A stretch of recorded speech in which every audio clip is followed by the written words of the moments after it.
Ya, Assalamualaikum warahmatullahi wabarakatuh. Selamat pagi seluruh siswa dan siswi kelas 79 SMP 17 Depok. Hari ini Ibu akan membahas sebenarnya sedikit menyinggung tentang tugas kalian di pekan lalu, yaitu membuat perbedaan sel hewan dan sel tumbuhan. Tapi kali ini akan lebih mendalam apa saja sih organel yang ada di sel hewan dan sel tumbuhan ya. Check it out.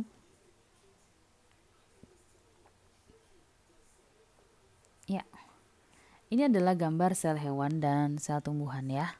Sel hewan, yang ini sel tumbuhan. Secara sekilas sebenarnya kelihatan kalau sel tumbuhan itu seperti agak kotak dan kaku ya, seperti ini. Sementara sel hewan ini bentuknya oval, melengkung. Ya, itu perbedaan sekilas mata kita.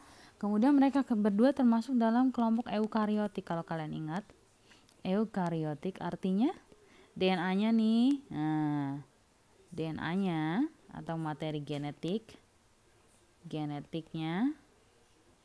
terlindung oleh, ada yang ingat, membran inti sel. Membran inti sel. Mana sih membran inti sel nih? Membran inti. Jadi ini dilindungi oleh ini. Nah, ya. Terlindungi ini DNA atau materi genetik adanya di nukleolus ya. Dilindungi oleh membran inti. Ini membran inti.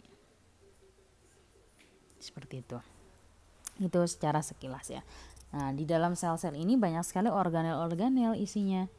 Ya, ada yang warna hijau, ada yang warna oranye ya. Tosca. Ini akan kita bahas satu persatu. Nah, isi atau bagian dalam dari sel itu disebut dengan organel. Ya, dan semuanya memiliki peran dan fungsi masing-masing. Seperti itu. Sekarang kita lihat perbedaannya ya. Oke, yang pertama adalah sel hewan. Kita lihat organel yang ada di sel hewan apa aja. Begitu juga dengan sel tumbuhan.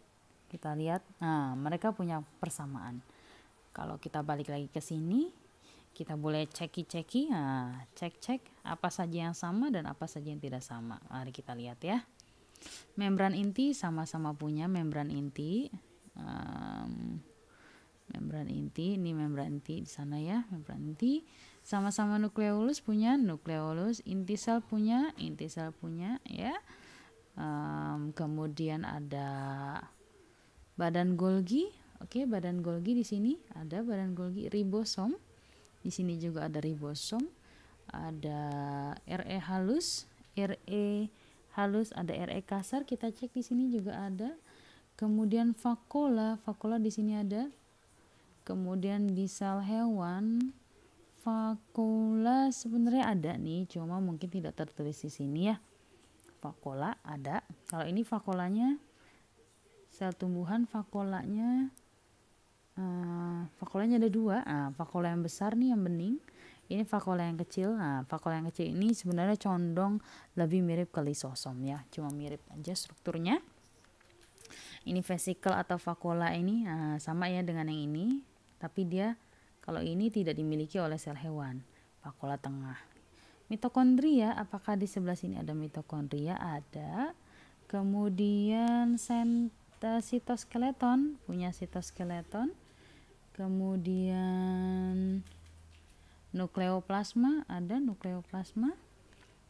Kemudian benang kromatin. Nah, kromatin ini sebenarnya benang DNA. Harusnya di sini juga ada kromatin di hewan. Terus membran plasma, juga ada membran plasma di sel tumbuhan. Kemudian protoplasma atau sitosol. Protoplasma atau sitosol ada di sini. Kemudian peroksisom juga ada. Sentrosom tidak ada sentrosom. Nah, jadi itu ya perbedaannya. Sekarang kita kasih tanda perbedaannya. Ini punya lisosom sel hewan, tapi di tumbuhan tidak punya. Di hewan ada sentrosom, di tumbuhan tapi tidak punya. Kalau di sel hewan, sel tumbuhan punya kloroplas, plastida, dinding sel ya. Dinding sel yang terbuat dari selulosa gitu. Dia punya plasmodesmata. Kemudian ada pembatas sel atau lamela. Nah, ini yang tidak dimiliki oleh si sel hewan. Jadi keduanya banyak samanya juga, ada juga perbedaannya. Ya, seperti itulah perbedaannya. Nah, sekarang karena banyak samanya, Ibu akan bahas fungsi-fungsi bagian-bagian organel sel yang sama.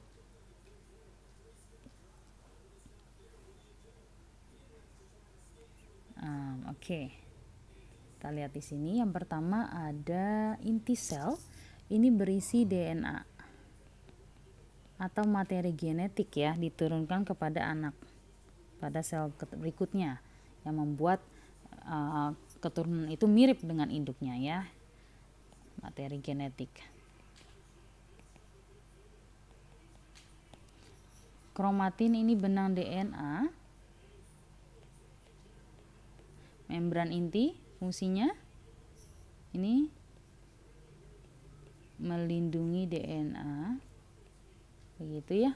RE halus untuk membuat protein. Kadang-kadang membuat itu bahasanya diubah jadi sintesis. Bukan protein kalau halus, sintesisnya lemak. Lemak. Sementara RE kasar di sini fungsinya sintesis atau membuat ya. Sintesis itu artinya membuat protein.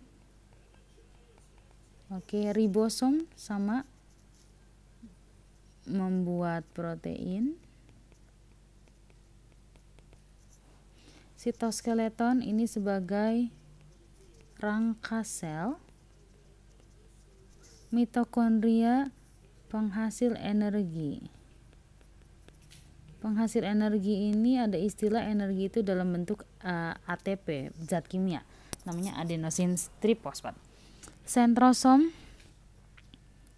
ini berperan dalam pembelahan sel, ya, penggandaan sel.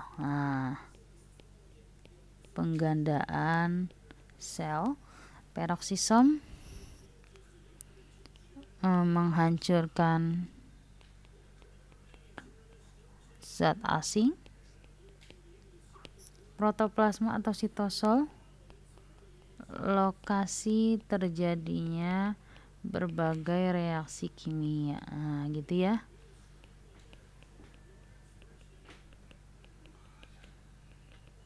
Lisosom fungsinya menghancurkan zat asing.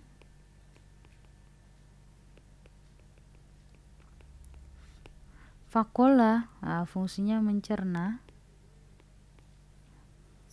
Badan Golgi mengemas protein.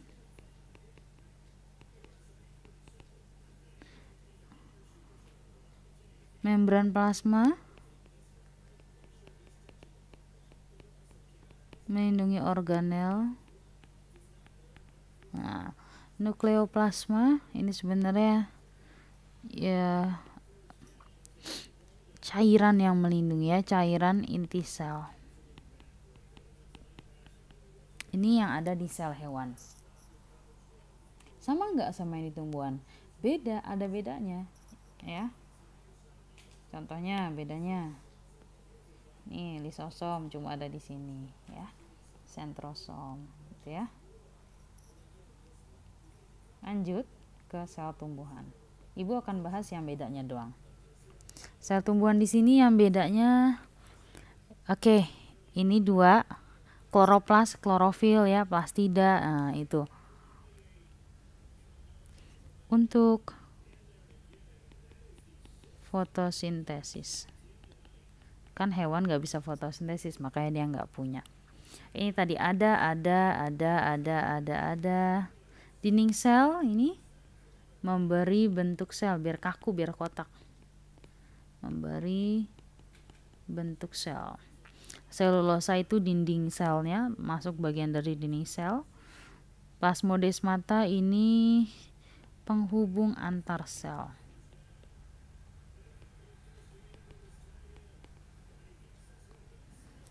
Ini ada. Lamela sama hubungannya sama dinding ya. Vakuola tengah nih, vakuola yang warnanya bening. Ini yang warnanya bening tuh. Ini cadangan makanan. Sisanya semua sama ya dengan sel hewan. Seperti itu. Nah, ini perbedaan sel hewan dan tumbuhan. Plastida tadi tumbuhan ada ya, plastida atau kloroplas karena mereka fotosintesis. Hewan tidak ada. Dinding sel tumbuhan ada. Lisosom kebalikannya hewan yang ada. Sentriol itu tadi sama saja dengan sentrosom. Hewan yang ada. Bentuknya kalau tumbuhan tuh kaku jadi tetap. Kalau hewan tidak tetap, dia bentuknya oval, bisa berubah-berubah bulatan. Vakuola yang besar tadi buat cadangan makanan pada tumbuhan, kecil untuk mencerna. Ya, ukuran tumbuhan selnya umumnya lebih besar sementara hewan kecil. Seperti itu sebenarnya kurang lebih perbedaannya. Kemudian di sini juga Ibu tampilkan beberapa fungsi organel sel ya, yang mana kurang lebih sama seperti yang Ibu jelaskan tadi. Bahkan kalian bisa dapat informasi yang lebih dari sumber manapun, seperti itu. Ini saja penjelasan dari Bu Dwi untuk hari ini. Silakan mengikuti latihan soalnya, explore diri ya. Seperti itu. Terima kasih semua.